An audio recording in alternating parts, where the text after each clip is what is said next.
NEET paper leak और शिक्षा व्यवस्था में सुधार की मांग को लेकर दिल्ली के जंतर मंतर पर भूख हड़ताल पर बैठे एक्टिविस्ट सोनम वांगचुक को पुलिस द्वारा प्रदर्शन स्थल से हटाकर अस्पताल में भर्ती कराए जाने के बाद अब इस पर पूरे मामले ने बड़ा राजनीतिक मोड़ ले लिया है।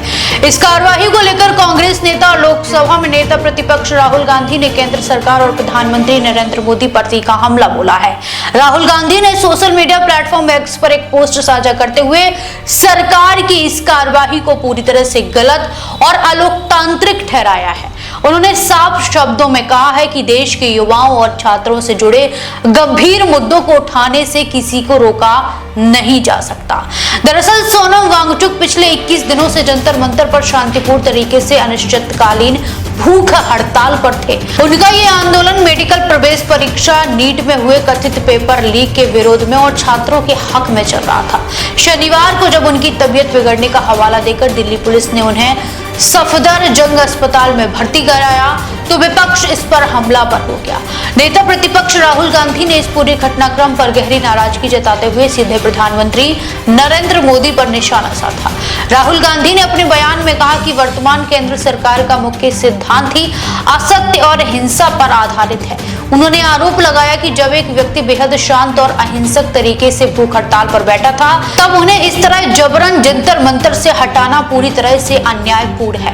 राहुल गांधी ने अपने पोस्ट में सिर्फ इस कार्रवाई का ही विरोध नहीं किया बल्कि उन बुनियादी समस्याओं को भी रेखांकित किया जिनके लिए ये आंदोलन किया जा रहा है। उन्होंने देश की मौजूदा शिक्षा व्यवस्था और युवाओं के भविष्य को लेकर 3 सबसे बड़े और गंभीर मुद्दों का जिक्र किया। राहुल गांधी ने कहा कि देश में लगातार हो रहे पेपर लीक, पढ़ाई लिखाई और शिक्षा की लगातार बढ़ती लागत और इसके तनाव में आकर देश के अलग अलग हिस्सों से सामने आ रही छात्रों की सुसाइड की घटनाएं भारत के भविष्य के लिए बेहद गंभीर और चिंताजनक विषय हैं।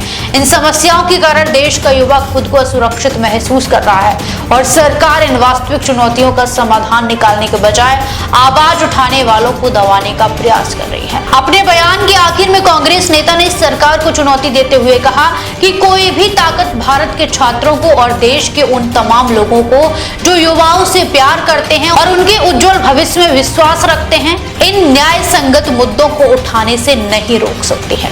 विपक्ष ने साफ कर दिया है कि सोनम वांगचुक को भले ही प्रदर्शन स्थल से हटा लिया गया हो, लेकिन छात्रों के अधिकारों, पेपर लीक के खिलाफ न्याय और देश की शिक्षा व्यवस्था को दुरुस्त करने की इस लड़ाई को सड़क से लेकर संसद तक और ज्यादा मजबूती से लड़ा जाएगा। देश विदेश की तमाम बड़ी खबरों के लिए देखते रहें किनी टाइम्स। वीडियो को लाइक करें, चैनल को सब्सक्राइब करना ना भूलें।